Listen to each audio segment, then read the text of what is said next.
Pronostic entre Burnley et Aston Villa, c'est ce qu'on va voir dans cette vidéo. Je commence par une analyse et à la fin de cette vidéo, je vous donnerai 3 pronostics qui sont jouables sur ce match. Au niveau de la forme de ces deux équipes, je trouve que Burnley est plus en forme. On voit que Aston Villa a perdu contre Watford 3-0. Watford, c'est la dernière équipe de Premier League, donc ils sont vraiment pas en forme du tout. Et en plus de ça, Burnley vient de jouer contre Manchester. Ils ont offert quelque chose de pas si mal que ça, même s'ils ont galéré. Il n'y a pas eu beaucoup de frappes, mais c'était contre Manchester quand même. En plus, Aston Villa a quand même beaucoup d'absents, donc je pense que ici la balance penche plus vers Burnley. Au niveau des statistiques domicile extérieur, on voit encore que Burnley a l'avantage. Ils marquent plus de buts que Aston Villa et ils prennent aussi moins de buts, donc ça c'est très intéressant pour eux. Au niveau des statistiques sur les buts, on voit que Burnley a un petit avantage, mais on voit surtout au niveau des buts concédés que Burnley est quand même au-dessus d'Aston Villa. Il y a un gros problème au niveau de la défense de cette équipe. C'est une équipe qui a beaucoup de mal à ne pas encaisser à l'extérieur. D'ailleurs, dans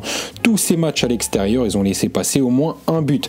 Donc c'est quand même impressionnant et je pense que Burnley va pouvoir jouer sur ça. Au niveau des points faibles et des points forts de ces deux équipes, on voit que c'est du 50-50, mais il y a un petit avantage pour Burnley parce qu'ils encaissent moins de buts. Donc ça, c'est très intéressant de voir qu'ils marquent quand même 69% de leurs buts en deuxième mi-temps et que Aston Villa encaisse 82% de leurs buts à ce moment-là. Au niveau des pronostics sur ce match, j'en ai 3 et je vais pouvoir en rajouter un petit bonus, vous allez voir. Donc au niveau de la victoire, tout simplement, je pars plutôt sur Burnley. Donc pour moi, Burnley devrait gagner ce match. Attention quand même au match nul parce qu'on est dans une période assez difficile pour les joueurs, hein. C'est le Boxing Day, en plus de ça c'est le Nouvel An, etc. Donc faites quand même attention, je pense qu'il va y avoir quand même de la fatigue de la part de toutes les équipes de Premier League.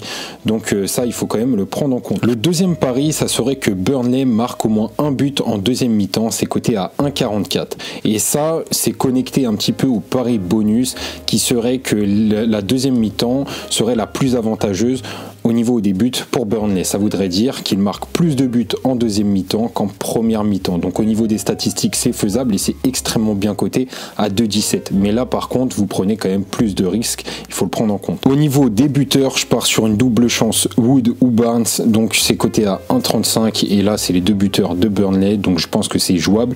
Mais comme je vous l'ai dit, pour moi le pari le plus safe sur ce match, ça serait l'équipe à domicile marque plus de 0,5 buts en deuxième mi-temps. C'est tout pour aujourd'hui, on se retrouve demain avec une nouvelle analyse et des nouveaux pronostics. N'hésitez pas à vous abonner pour ne rien rater, activez la petite cloche. Moi je vous dis à la prochaine, salut l'équipe.